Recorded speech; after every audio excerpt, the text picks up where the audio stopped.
কাল প্রধানমন্ত্রী শেখ হাসিনার সঙ্গে আমাদের বিদেশমন্ত্রী ডক্টর জয়শঙ্কর এবং নিরাপত্তা উপদেষ্টা অজিত দোভালের সঙ্গে বৈঠক হয়েছে।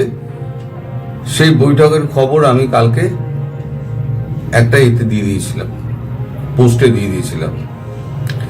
এখন যে বৈঠকটা রাত্রিবেলা শুরু হয়েছিল 10:10, আমরা একটা ট্যুর প্ল্যান করেছি। ট্যুর প্ল্যানটা হচ্ছে, আপনি প্রথম রাশিয়া যাবেন, কারণ রাশিয়ার প্রেসিডেন্ট ভ্লাদিমির পুতিন তিনি আগেই আমন্ত্রণ জানিয়েছিলেন রাষ্ট্রীয় সফরের জন্য। এবার বাকিটা জয়শঙ্করজি করেছেন, সেটা হচ্ছে সাউথ আফ্রিকার সঙ্গে কথা বলেছেন, ব্রাজিলের সঙ্গে কথা বলেছেন, চায়নার সঙ্গে কথা বলেছেন। রাশিয়া দিয়ে উনি সফরটা শুরু করবেন, 10 দিনের টোটাল সফরটা হবে। রাশিয়া দিয়ে সফরটা শুরু হবে, তারপরে উনি যাবেন ব্রাজিল, তারপর সাউথ আফ্রিকা, ফেরার সময় চায়না হয়ে উনি ভারতবর্ষে ফিরবেন। আমেরিকা বলছে, আমেরিকান রাষ্ট্রদূত বলছেন আমরা সবার সঙ্গে যোগাযোগ করছি। ফলে তিনি ব্রেন্ট ক্রিস্টেনসেন যে দিল্লি গেল, তিনি যে শেখ হাসিনার সঙ্গে দেখা করেননি, আপনাকে বলতে পারবেন দেখা করেননি। ভারতে যারা জয়শঙ্কর ছয়শঙ্কর তারা দেখা করছেন, সেটা ভালো কথা। আমেরিকান যে সমস্ত লোকজন দল বেঁধে খুব সাম্প্রতিক সময় দিল্লিতে আসছে, এই যে মোসাদের যাকে বলা হয় লোকজন, ইসরায়েলের লোকজন, এখন এই যে সকল কথাবার্তা হামাস নিয়ে বলছে, তারা যে শেখ হাসিনার সাথে দেখা করেনি, আপনি কি করে বলবেন বলেন? ব্রিটিশ যে রাষ্ট্রদূত সারা হুকুম, তিনি যে শেখ হাসিনার সঙ্গে কথা বলছেন না, দেখা করছেন না, তারপরে আবার তারেক রহমান সাহেবের সঙ্গে দেখা করে কথা বলছেন না, আপনি আমি কি করে জানবো বলেন? নরেন্দ্র মোদী শেখ হাসিনার সঙ্গে দেখা করার পর কেন বারবার 3 থেকে 4 বার তিনি কলকাতাতে এলেন? কেন ভারতের সেনাপ্রধান, বর্তমান আগের যে মিস্টার উপেন ছিলেন এবং বর্তমানে যিনি আছেন, কেন বারবার আসাম ত্রিপুরা আসা যাওয়া করছেন? ফলে শেখ হাসিনা ওখানে বসে তিনি কি করছেন? দিল্লিতে বসে আওয়ামী লীগ আসলে কি করছে, কি করবে, আওয়ামী লীগের ভবিষ্যৎ কি? এটা নিয়ে আওয়ামী লীগের লোকজনের যত না চিন্তা, তার চাইতে আওয়ামী লীগ বিরোধী যারা শক্তি, তাদের সারাক্ষণ এক ধরনের মাথা ব্যথা কাজ করছে আওয়ামী লীগকে। আওয়ামী লীগকে নীরব করার জন্য, নিস্তব্ধ করার জন্য, আওয়ামী লীগের গতিপথ রুদ্ধ করার জন্য যা কিছু করা দরকার সবকিছু করা হচ্ছে। যেমন ধরুন, পদ্মা নদীতে বাঁধ দেওয়া হয়েছে। কি বাঁধ দেওয়া হয়েছে? ফারাক্কা বাঁধ। আওয়ামী লীগের ফ্লো যাতে পদ্মা নদী দিয়ে আসতে না পারে, এজন্য উজানে, রাজনীতির উজানে এরকম 100টি ফারাক্কার বাঁধ সরকার তৈরি করে রেখেছে।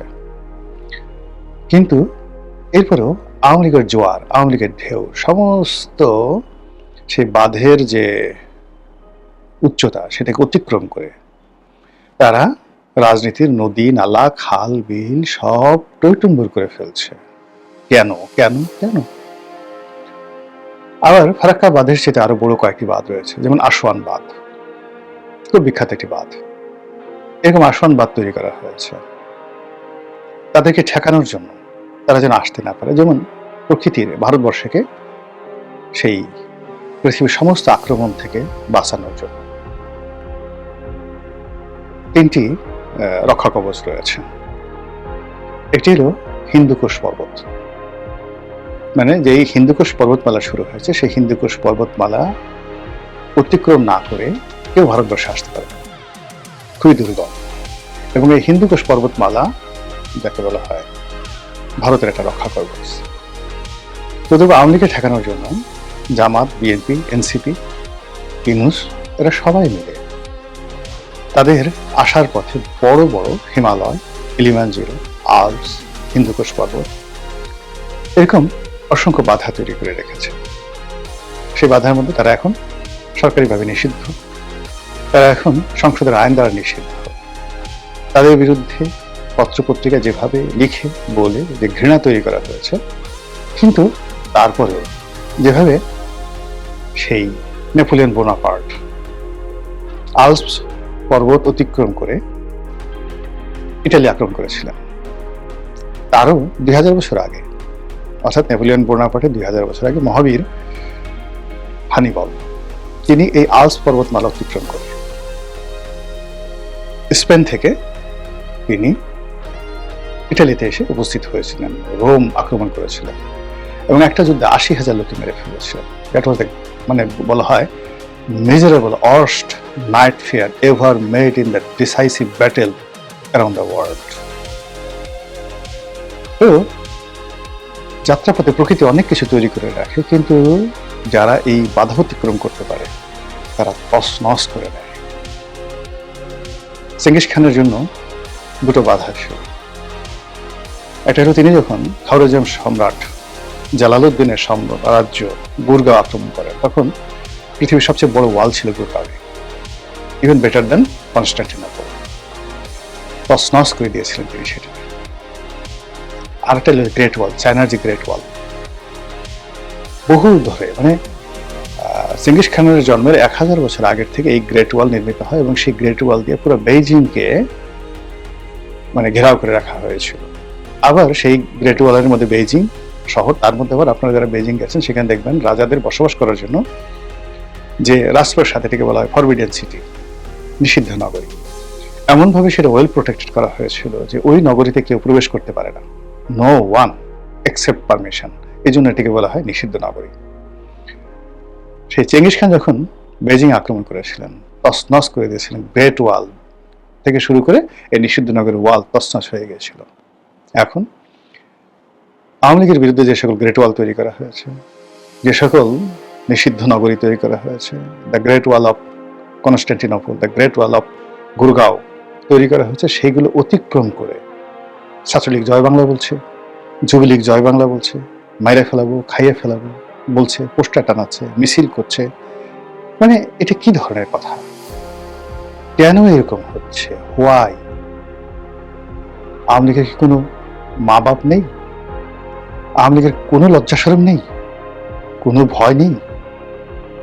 মানে এরা কেন এই কাজগুলো করছে? এটা নিয়ে আওয়ামী লীগের যারা বিরোধী শক্তি তারা রীতিমতো অবাক হয়ে গেছে যে প্রকৃতির অনেক প্রাণী আছে, অ্যাটলিস্ট সবারই কিছুটা লজ্জা শরম থাকে, কিন্তু আওয়ামী লীগের কি অবস্থা? এই কদিন আগে আমরা তাকে তাড়িয়ে দিলাম, আওয়ামী লীগ নিষিদ্ধ, আওয়ামী লীগ কোনোদিন আর বাংলাদেশে ফিরে আসতে পারবে না। কিন্তু এই এত কিছু করার পর আওয়ামী লীগের কোনো লজ্জা নেই, তারা বুক ফুলিয়ে হাসছে, দেশে দেশের বাইরে কথা বলে যাচ্ছে, তাদের মুখ যেটাকে আমরা রাগ হয়ে বলি চোপা, চোপা বন্ধ করা যাচ্ছে না।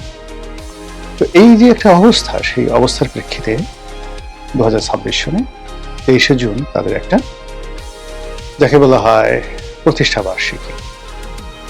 এখন সরকার বলছে যে এটা তো কোনো দলই না, এর কোনো অস্তিত্ব নেই, কিয়ামত হয়ে গেলে আওয়ামী লীগ ফিরে আসতে পারবে না, এর কোনো নামগন্ধ থাকবে না, বাংলাদেশের শেখ মুজিবের নাম, শেখ হাসিনার নাম উচ্চারণ করার মতো কোনো লোক থাকবে না। কিন্তু এর মধ্যে সেই 23শে জুন আসেনি। আমি ভিডিও যখন করছি 22শে জুন রাতে, এর মধ্যে সারা বাংলাদেশে রেড অ্যালার্ট, 6টি জেলাতে সেনাবাহিনী নেমে গেছে, গোয়েন্দা সংস্থার সেই সর্বোচ্চ নেটওয়ার্ক কাজ করছে, সামরিক বেসামরিক রাজনৈতিক নেতা কর্মীরা সবাই জয় বাংলার স্লোগান প্রতিহত করার জন্য রীতিমতো মানে কি বলবো জনযুদ্ধে নেমেছে। ঠিক সেই অবস্থাতে আওয়ামী লীগ অনেকটা রিল্যাক্স মোডে তারা দিল্লিতে বসে তৎপরতা চালাচ্ছে। শেখ হাসিনা দিল্লির যে প্রভাবশালী সাউথ ব্লক রয়েছে, আপনারা জানেন সাউথ ব্লক কাকে বলা হয়। তো সেই সাউথ ব্লকের যারা আছেন তাদের সবার সঙ্গে তিনি সিরিজ বৈঠক করছেন, all of the political parties, এবং তাকে কারো কাছে যেতে হচ্ছে না। সবাই নরেন্দ্র মোদী থেকে শুরু করে সরকারের কর্তা ব্যক্তি সবাই তার সঙ্গে গিয়ে দেখা করছেন গোপনে। সোনিয়া গান্ধী থেকে শুরু করে অন্যান্য যে সকল নেতা যারা দিল্লিতে যাচ্ছেন, কেউ হয়তো তামিলনাড়ু থেকে আসছে, কেউ হয়তো কলকাতা থেকে আসে, তার সঙ্গে দেখা করছেন। তিনি বলতে গেলে পীরে মা হয়ে গেছেন। মানে তাকে মানে এটা বলতে মেজাজও গরম হয়ে যায়, রাগ হয়ে যায়, হাসিও পায়। আমরা একটা সময় হেসেছিলাম খুব যে মোজাম্মেল বাবু, সাংবাদিক মোজাম্মেল বাবু শেখ হাসিনাকে খুশি করার জন্য বলেছিলেন যে নেত্রী, আমাদের খুব দুঃখ হচ্ছে, আমরা বোধহয় আপনাকে হারাতে যাচ্ছি। তো শেখ হাসিনা খুব আশ্চর্য হয়ে গেলেন, অবাক করা কথা, এ কি নেগেটিভ বললো না পজিটিভ বললো? আচ্ছা কেন কেন কেন কেন হারাতে যাচ্ছি কেন? তখন বললেন যে আপনি তো এখন আর আমাদের জাতীয় নেত্রী নেই, আপনি এখন আন্তর্জাতিক নেত্রী হয়ে গেছেন। এই জন্য এখন আপনি বিশ্ব নিয়ে চিন্তা ভাবনা করবেন, আমরা তো আর আপনাকে পাবো না। তখন শেখ হাসিনা হেসে দিলেন, বলে কি বালক, এ কথা কি কেউ বলে? আচ্ছা রাখো রাখো রাখো, খুশিতে টক বক। আচ্ছা দেখেন, সেদিন যেটা স্যাটায়ার করে মোজাম্মেল বাবু বলেছিলেন, এখন ঠিক সেম জিনিসটাই ঘটনাটা ঘটছে। আমেরিকা বলছে, আমেরিকান রাষ্ট্রদূত বলছেন আমরা সবার সঙ্গে যোগাযোগ করছি। ফলে তিনি ব্রেন ক্রিস্টেনসেন যে দিল্লি গেল, তিনি যে শেখ হাসিনার সঙ্গে দেখা করেননি, আপনাকে বলতে পারবেন দেখা করেননি? ভারতে যারা জয়শঙ্কর ছয়শঙ্কর তারা দেখা দেখা করছেন, সেটা ভালো কথা। আমেরিকান যে সমস্ত লোকজন দল বেঁধে খুব সাম্প্রতিক সময় দিল্লিতে আসছে, এই যে মোসাদের যাকে বলা হয় লোকজন, ইসরায়েলের লোকজন, এখন এই যে সকল কথাবার্তা হামাস নিয়ে বলছে, তারা যে শেখ হাসিনার সাথে দেখা করেনি, আপনি কি করে বলবেন বলেন? ব্রিটিশ যে রাষ্ট্রদূত সারাহ কুক, তিনি যে শেখ হাসিনার সঙ্গে কথা বলছেন না, দেখা করছেন না, তারপরে আবার তারেক রহমান সাহেবের সঙ্গে দেখা করে কথা বলছেন না, আপনি আমি কি করে জানবো বলেন তো? নরেন্দ্র মোদী শেখ হাসিনার সঙ্গে দেখা করার পর কেন বারবার তিন থেকে চারবার তিনি কলকাতাতে এলেন? কেন ভারতীয় সেনাপ্রধান বর্তমান আগের যে মিস্টার উপেন ছিলেন এবং বর্তমানে যিনি আছেন, কেন বারবার আসাম ত্রিপুরা আসা যাওয়া করছেন? ফলে শেখ হাসিনা ওখানে বসে তিনি কি করছেন দিল্লিতে বসে, এটা সরকারকে জানতে হবে, আমাদেরকে জানতে হবে। না জানা পর্যন্ত আমরা কিন্তু স্বস্তি পাচ্ছি না। ভিন্ন ভূমিকা শেখ হাসিনার ছেলে, সে যে লন্ডনে আছে, এই আমেরিকাতে আছে, সে তো আমেরিকাতে বসে মেট্রোতে চড়ছে না। আগে একসময় তার মা যখন ক্ষমতায় ছিলেন, তখন তিনি অনেকটা রিল্যাক্স ছিলেন। কখনো হাফ প্যান্ট পরে শর্টস পরে তিনি বসতেন, তার প্রিয় একটা কুকুর সেটাকে নিয়ে তিনি পোজ দিতেন, বাংলাদেশে আসতেন, কখনো মানে তিনি জাস্ট এটাকে একটা প্লেজার টাইম হিসেবে ব্যবহার করতেন। কিন্তু এখন তো তিনি সেটা করছেন না, তিনি খুব সিরিয়াস। এবং আপনারা জানেন যে পুরো 2001 থেকে 2006 সালে আমেরিকাতে মার্কিন যে লবিস্ট গ্রুপটা ছিল আওয়ামী লীগের, এর পুরো লবিস্ট গ্রুপটির নেতৃত্ব দিয়েছিলেন সজীব ওয়াজেদ জয়। তার প্রেক্ষিতে আমেরিকার যে গ্রুপটি যারা এসে বাংলাদেশের রাজনীতিতে এস্টাবলিশড হয়েছিলেন, তাদের মধ্যে আমি নাম বলি, জনাব অর্থমন্ত্রী মুহিত, আবুল মাল আব্দুল মুহিত, তার ভাই ডক্টর এম এ মোমেন, তার সঙ্গে সঙ্গে যে সকল আমেরিকান লবিস্টের লোকজন রয়েছেন, সেই ডক্টর তৌফিক এলাহি, মশিউর রহমান, ডক্টর মশিউর রহমান এনবিআর এর চেয়ারম্যান ছিলেন, এসটিমাম, ডক্টর এসটিমাম, ওই যে সোনালী ব্যাংকের চেয়ারম্যান ছিলেন যাকে বলা হয় ডক্টর কাজী বাহারুল ইসলাম, ডক্টর আবুল বারাকাত, এই পুরো লোকগুলো যে এই যে আমেরিকান লবিস্টের হয়ে, এরকম অন্তত পক্ষে 100 জন, দে আর রিনাউন্ড পলিটিশিয়ান, তারা bureaucrat, army bureaucrat, civil bureaucrat, সবাই তারা যে গ্রাউন্ড ওয়ার্কটা করেছেন 2001 থেকে 2006 পর্যন্ত, ইটস আনবিলিভেবল। এর আমেরিকান পার্টি অ্যাবসলিউটলি নেতৃত্ব দিয়েছেন ওই যে আপনারা যাকে অটিস্টিক বলেন, আপনারা যাকে নিয়ে ঠাট্টা করেন, ট্রল করেন, সেই সজীব ওয়াজেদ জয়। তো সেই 2006 পর 1/11 গেল, তারপরে 17 বছর তিনি বিশ্ব রাজনীতি দেখেছেন, বিশ্বের যত রাজদরবার দেখেছেন, তারপর বাংলাদেশের প্রশাসন দেখেছেন। যদি আপনি বলেন টাকা পাচার করেছেন, কামিয়েছেন, টাকা নিয়ে তো তিনি বসে বসে সেই টাকা ছিঁড়ে মানে গাঁজা খাননি বা ছিঁড়ে ফেলেননি, সেই টাকা তার হাতে আছে। তো সব মিলিয়ে এই জিনিসগুলো যে তিনি করেছেন 2006 থেকে আপনি যদি 2024 পর্যন্ত ধরেন, এই যে সুদীর্ঘ সময়, অর্থাৎ আওয়ামী লীগের 17 বছর, তার আগের 2 বছর, 19 বছর, এই 19 বছর জনাব সজীব ওয়াজেদ জয় তার কি একটা চুলও পাকেনি? তার কি কোনো অভিজ্ঞতা হয়নি? তার কি কোনো বোধ বুদ্ধি হয়নি? এবং সেগুলো নিয়ে এখন তিনি কি বসে বসে আকাশে তারা গুনছেন আমেরিকাতে? Not like that.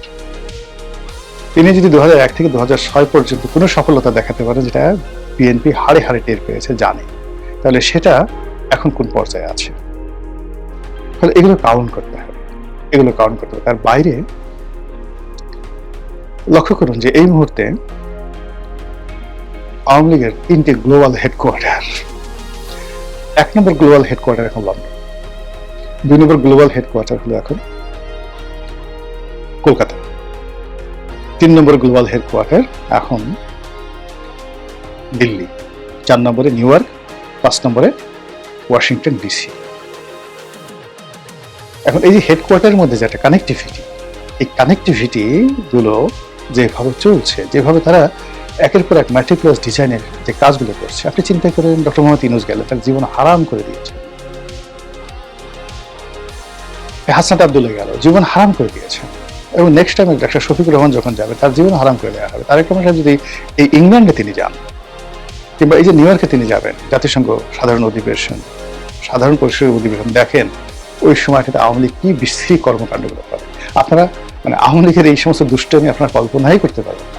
তার হাতে লগি উঠে দিয়ে যেভাবে সাপের মতো মানুষ মারছে, আপনি কল্পনা করতে পারেন? যেভাবে তারা বাস পুড়িয়েছে শেরাটনের সামনে গান পাউডার দিয়ে, বাংলাদেশে যে গান পাউডার দিয়ে বাস পুরানো যায়, এটা কেউ কল্পনা করতে পারে? বাংলাদেশে কোনো রাষ্ট্রদূতের গাড়ি যে ভাঙা যায় মোহাম্মদপুর রাতে, সেই রাষ্ট্রদূত দৌড়ে পালিয়েছেন, বদিউল আলম মজুমদারের বাসায় দেখা করতে গেছিলেন। আপনি কল্পনা করতে পারেন এদের দুষ্টামি? যেখানে আপনার যাকে বলা হয় পিটার ডি হাসকে যে ধাওয়াটা দেওয়া হয়েছে কয়েকবার, সে ভয়ে তার দূতাবাস থেকে বের হতেন না তিনি। এই আওয়ামী লীগ, সেই আওয়ামী লীগ মনে করেন যে জনাব তারেক রহমান সাহেব যাবেন নিউ ইয়র্কে, আওয়ামী লীগ কি করছে? যারা মোষ কামাতো তারা মোষ রেখে দিয়েছে, যারা মানে চুল মিলিটারি স্টাইল রাখতো তারা এখন সেই বাবরি চুল রাখছে। আপনি দেখেন ওই যে ঢাকার মেয়র ছিল খোকন, আমাদের ভাই সাইদ খোকন, সে কিভাবে সেই লম্বা চুল রেখে মোষ রেখে যেভাবে সে সংগ্রামী ভাষণ দিচ্ছে। ঢাকাতে সাইদ খোকনের ভাষণ আমরা শুনেছি, কিন্তু ওই যে বিদেশে থেকে এখন সে যে ভাষণ দিচ্ছে, আমাদের তো মনে হচ্ছে দ্বিতীয় বঙ্গবন্ধু। এইভাবে তারা তাদের যা কিছু আছে, কারো কাছে হয়তো চাকু আছে, কারো কাছে তলোয়ার আছে, কারোর কাছে অস্ত্র আছে, কারোর কাছে লাঠি আছে, কারোর কাছে যা কিছু আছে সব কিছু তারা শানিত করছে। যার কাছে ড্যাঙ্গুডি আছে সেই ড্যাঙ্গুডিও তারা পলিশ করছে ঠিকমতো করে। তাদের যারা বিরোধী শক্তি আছে তাদের সঙ্গে লড়াই করার জন্য, সংগ্রাম করার জন্য, মোলাকাত করার জন্য তারা যাকে বলা হয় মানে কাউকে ছাড় দিচ্ছেন। আপনি চিন্তা করেন, হাসনাত একেবারে তরুণ একজন, হাসনাত আব্দুল্লাহ তরুণ একজন সংসদ সদস্য, যেখানে বিএনপির কোনো লোক তাকে পাত্তা দিচ্ছে না।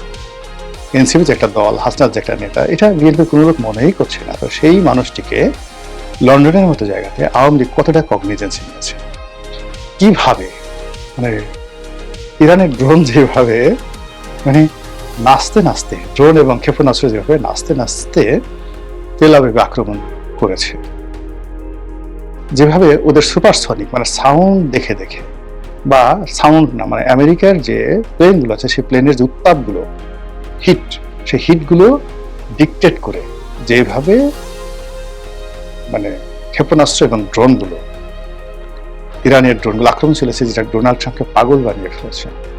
একইভাবে হাসনাত আব্দুল্লাহর মতো একজন অনুল্লেখ্য মানুষকে, আওয়ামী লীগের তুলনায় অনুল্লেখ্য মানুষকে তারা যে এফোর্ট দিয়ে লন্ডনে যা কিছু করছে এখন নিয়ে, তাকে মামলা দেওয়া, আসামি করা, তাকে ডিম মারা, তাকে দাবরানি দেওয়া, তাকে দৌড় দেওয়া, হিথ্রো এয়ারপোর্ট থেকে শুরু করে এখন পর্যন্ত তার জীবন যেভাবে তছনছ করে দিচ্ছে, তো তাকে যদি হাসনাতের মতো একটা লোককে পেয়ে যদি আওয়ামী লীগ এভাবে বাটাম দেয়, তাহলে তার থেকে বড় বড় যারা আছে তাদেরকে পেলে কি করবেন আপনি বলার চেষ্টা করেন।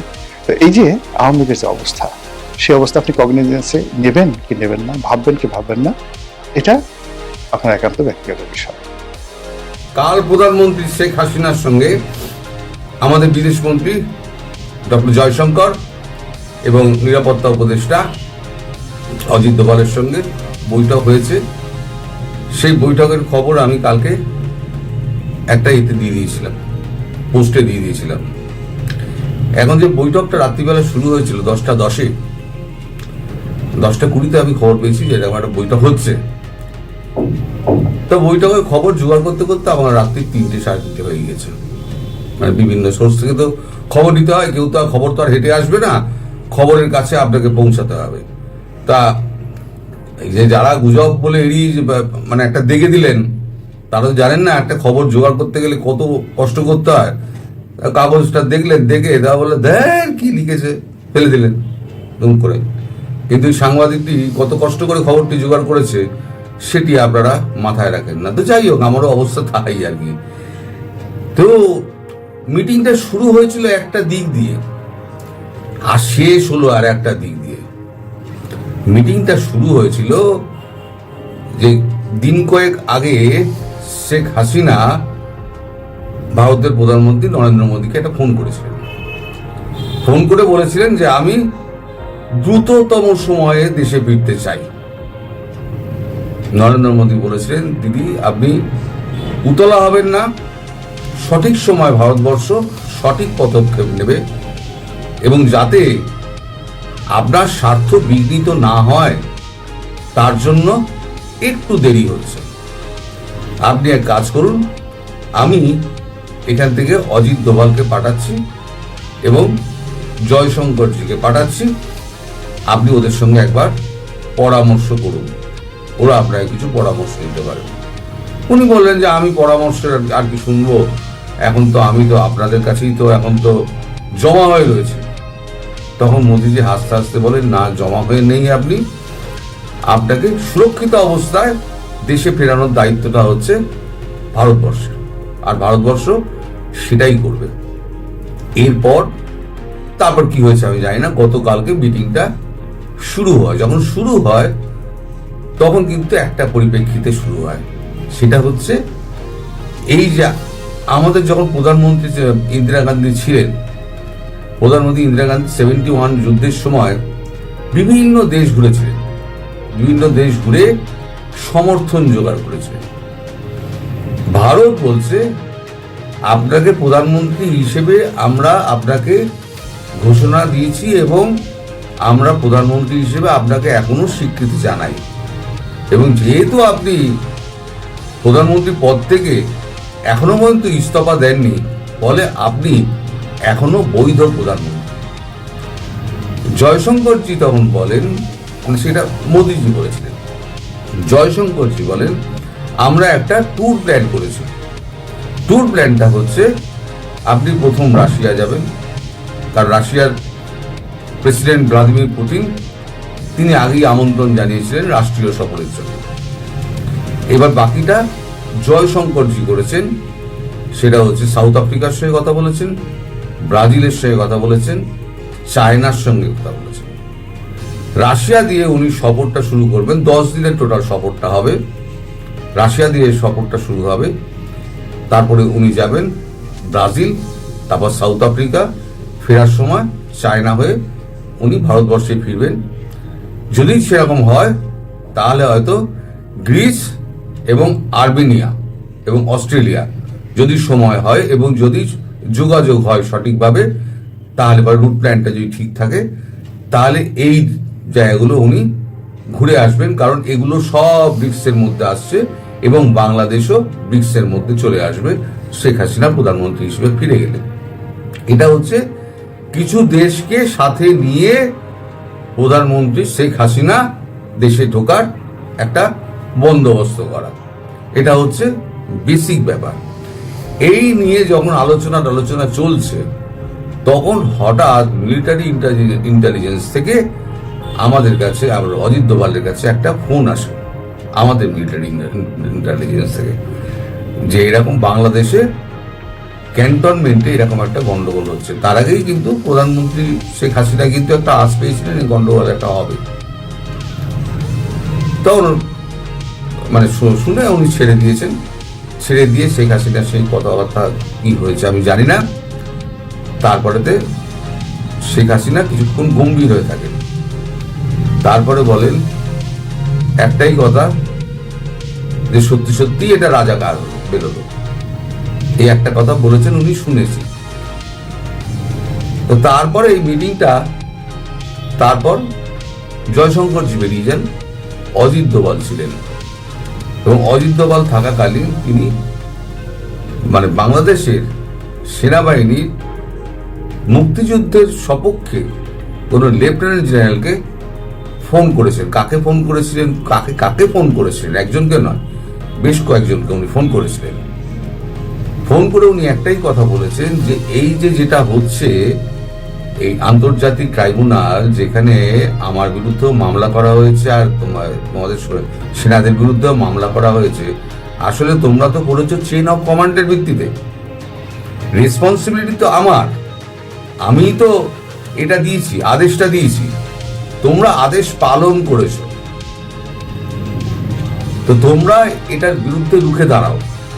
কারণ এটা যদি একবার যদি মানে এ হয়ে যায়, মানে একটা নিদর্শন হয়ে যায় যে এই জিনিসটা হতে পারে, সেনার নিজস্ব আইন কানুন থাকা সত্ত্বেও, নিজস্ব আদালত থাকা সত্ত্বেও যদি বাইরের আদালতে যদি এর বিচার টিচার হয়, তাহলে এটা সেনাবাহিনীর পক্ষে এবং বাংলাদেশের পক্ষে ভীষণ খারাপ। এবং সেটা জাতিসংঘে তোমাদের যে যাওয়ার ব্যাপারটা আছে, এমনিতেই খরচা কমিয়ে দিয়েছে, তোমাদের যাওয়াটা অনেকটাই তোমাদের মানে বিঘ্নতার সৃষ্টি হয়েছে। এখন সেটা থেকে বেরোতে গেলে তোমাদের এটাই কিন্তু বিরোধিতা করতে হবে। আমি তোমাদের সঙ্গে আছে, আমি শীঘ্রই দেশে ফিরছি, আমার কিছু এখানে প্রোগ্রাম রয়েছে। ইতিমধ্যে কয়েকটি ফোনও আসে, উনি 2-4 মিনিটের মধ্যে জন্য কথা বলেন, কথা বলে ছেড়ে দেন, তারপরেতে উনি অজিত দোভালের সঙ্গে কথা বলেন।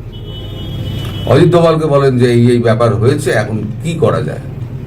তো অজিত দোভাল বলেছেন, তো ভালোই হয়েছে, তো কাঁটা দিয়ে যদি কাঁটা ওবরানো যায় তাহলে এর থেকে ভালো কি আছে, খুবই ভালো হয়েছে। আর আপনি যা বলেছেন ঠিক বলেছেন, যথেষ্ট আপনি মানে ম্যাচুরিটির পরিচয় দিয়েছেন। আপনি এখন চুপ করে বসে থাকুন, তারপরে যদি দেখা যায় যে এখানে কোনো রকম মানে আগে বড় ঘটনা ঘটে গেল এবং আপনার দেশে ফেরার পরিস্থিতি তৈরি হয়ে গেল, তাহলে পরে আপনি দেশে ফিরবেন। আর না হলে পরে এই যে রাষ্ট্রীয় সফরের যে ব্যাপারটা হচ্ছে, মানে ভারতবর্ষই প্লেন দেবে, ভারতবর্ষ সিকিউরিটি দেবে, ভারতবর্ষ মানে প্রধানমন্ত্রীর প্রোটোকল দেবে এবং ভারতবর্ষ সিকিউরিটি অ্যারেঞ্জমেন্ট সমস্ত ভারতবর্ষ করবে, আমাদের যে সিকিউরিটি টিম রয়েছে তারা গিয়ে সমস্ত কিছু করবে। একটা প্রধানমন্ত্রীর সঙ্গে বা তার যাওয়ার আগে যে প্রোটোকলগুলো থাকে, সেই প্রোটোকলগুলো সমস্ত কিছু শেখ হাসিনার ক্ষেত্রে প্রযোজ্য বলে প্রধানমন্ত্রী নরেন্দ্র মোদী অনুমতি দিয়ে দিয়েছেন। ফলে তার এখন যাওয়াটা এবং এই প্ল্যানটা এখন সময়ের অপেক্ষা। এখন এই যে ঘটনাটা ঘটলো গতকালকে, যে ক্যান্টনমেন্টের যে ঘটনাটা ঘটলো এবং রোববারের মধ্যে এটা কোন অবস্থায় দাঁড়ায়, তার উপরে কিন্তু নির্ভর করছে প্রধানমন্ত্রী শেখ হাসিনা কত তাড়াতাড়ি দেশে ফিরবেন। এটা হলো মোদ্দা কথা। এবার যদি বলেন মিটিং এর বিষয়বস্তু কি, কোথায় কি আলোচনা হয়েছে, আমি কিছু জানি না, হাত তুলে দিচ্ছি, আমি কিছু জানি না। আমি যেটুকু শুনেছি, এটুকু খবর পেয়েছি, ওইটুকু আপনাদেরকে বললাম। এর ভেতরে আরো অনেক কিছু থাকতে পারে, এতে নার্সেলে একটা আউটলাইন আমি বললাম, এর ভেতরে আরো অনেক কিছু থাকতে পারে যে খবর আমার কাছে এসে পৌঁছায়নি আর আদৌ এসে পৌঁছাবে না। হয়তো 5 বছর বাদে হয়তো জানতে পারবো, টুকটাক করে জানতে পারবো যে এই হয়েছিল, কথা হয়েছিল, তাও হয়তো 50% জানতে পারবো। কারণ এইসব কথা কেউ কখনো কাউকে প্রকাশ করে না, কূটনীতির ব্যাপার প্রকাশ করবে না, শেখ হাসিনাও করবেন না, আমাদের দেশের কোনো লোক করবে না যারা উচ্চপদস্থ আছে। তো এখন তো এই জায়গায় দাঁড়িয়ে রয়েছে, যদি মানে ক্যান্টনমেন্ট যদি অগ্নিগর্ভ হয় এবং যদি সেনাবাহিনী যদি ওয়াকারুজ্জামানের বিরুদ্ধে চলে যায়, তাহলে একরকম পরিস্থিতি হবে, তাহলে হয়তো তো খুব তাড়াতাড়ি উনি ফিরে যাবেন। আর যদি সেটা না হয়, এরা যদি মেনে নেয় বা ওয়াকারুজ্জামান, দেখা গেল ওয়াকারুজ্জামানই ভারী হয়ে গেল এবং মুক্তিযুদ্ধের সপক্ষে যারা আছে তারা হয়তো একটু হালকা হয়ে গেল, তাহলে কিন্তু যারা মুক্তিযুদ্ধের সপক্ষে আছে সব কিন্তু বিপদে পড়ে যাবে। ফলে তাদেরও এখন মরণবাচন সমস্যা। যদি সেটা হয়, তাহলে পরে প্রধানমন্ত্রী শেখ হাসিনা এই সমস্ত দেশগুলো ঘুরে একটা দেশের সমর্থন নিয়ে ফেরার পথে চীনও যাবেন, চীন হয়ে তারপরে উনি ফিরবেন, ফিরে তারপরে ওনার দেশে ফেরার ব্যবস্থা, সব কটা দেশ হলে ব্রিক্স মিলে সবাইকে দিয়ে দেশে ফেরানোর ব্যবস্থা হবে। আর বিশেষ করে এটা তাড়াতাড়ি হচ্ছে এই কারণে, যখন মার্কিন যুদ্ধজাহাজ ডিস্ট্রয়ার একটা এসে আপনাদের দেশে নোংর করেছে, তখনই এই জিনিসটা আরো পেকে গেছে। এখন আমেরিকাকে তারা তো করবেই, যে কোনো দিন তারা করবে, যখন তারা করবে তখন দূর করে পালাবে। এখন শুধু ওয়াচ করে যাবে, ওয়েট অ্যান্ড ওয়াচ এখন সিস্টেমে রয়েছে, অবস্থার মধ্যে, সিস্টেম বলবো না, অবস্থার মধ্যে রয়েছে। এখন দেখা যাক কত তাড়াতাড়ি শেখ হাসিনা দেশে ফেরেন। যদি ক্যান্টনমেন্ট গড়বড় হয়ে যায়, তাহলে শেখ হাসিনা তাড়াতাড়ি ফিরবেন। যদি ক্যান্টনমেন্ট কোনো রকমের কন্ট্রোল যদি ওয়াকার করে নেন, বা ওয়াকারের পেছনে যে জামাত আর বিএনপি গোষ্ঠী যদি ক্যান্টনমেন্ট কন্ট্রোলে করে নেন, তাহলে শেখ হাসিনা ফিরতে একটু দেরি হবে। শেখ হাসিনা সমস্ত দেশ ঘুরে তার সমর্থন নিয়ে, দেশগুলোর সমর্থন নিয়ে, তাদের সাহায্য নিয়ে এইবারে সবাই মিলে নিয়ে গিয়ে ওনাকে বসিয়ে দেবে। তারপরে কি করে পরিষ্কার করতে হয় সে ভারতবর্ষ বুঝে নেবে। ও আধা ঘন্টার ব্যাপার, আধা ঘন্টার মধ্যে ভারতবর্ষ বুঝে নেবে। এই হলো টোটাল খবর। এখন আপনারা একটু ওয়েট করুন এবং কোনটা ঠিক হয়। হ্যাঁ, আর একটা কথা, সেটা হচ্ছে আজকে যে কোনো সময় মানে সন্ধ্যের পর থেকে আমাদের সিডিএস এর সঙ্গে শেখ হাসিনা বৈঠক। আজকে সন্ধ্যেবেলা অথবা রাত্রিবেলা কোন সময় আমি এখনো জানি না, যখন বৈঠক হবে তখন আমি জানতে পারবো, তার আগে জানা যাবে না এসব। তো যদি হয় বৈঠক, শুনছি যদি হয় তাহলে পরে কালকে আমি আপনাদের জানাবো আবার। কারণ সিডিএস এর বৈঠক হওয়া মানে ওখানে একটা অপারেশন হবে। সিডিএস এর বৈঠক মানে ওখানে একটা অপারেশন হবে। আর যেহেতু উনি বৈধ প্রধানমন্ত্রী, তাই ওনার অনুমতি নিয়ে ওনার দেশ আক্রমণ করা হবে। আর দুর্ভাগ্য এটা, এ দেশের মানুষও চাইছে অন্য দেশ এসে তাদের দেশ আক্রমণ করুন। সেখানে প্রধানমন্ত্রীর কিচ্ছু করার নেই, তিনি হাতে হাত দিয়ে বসে আছেন, তাকে দেখতে হবে, না হলে পরে দেশটা শেষ হয়ে যাবে। ফলে অন্য দেশ যদি আক্রমণ করে তাকে অনুমতি দিয়ে হবে। সবাই ভালো থাকবেন, সুস্থ থাকবেন এবং সাবধানে থাকবেন। আর কালকে যদি ভিডিও যদি হয়, মানে আমাদের সিরিয়াস যদি আসেন, তাহলে কালকের মানে অপারেশন সংক্রান্ত যদি কিছু হয়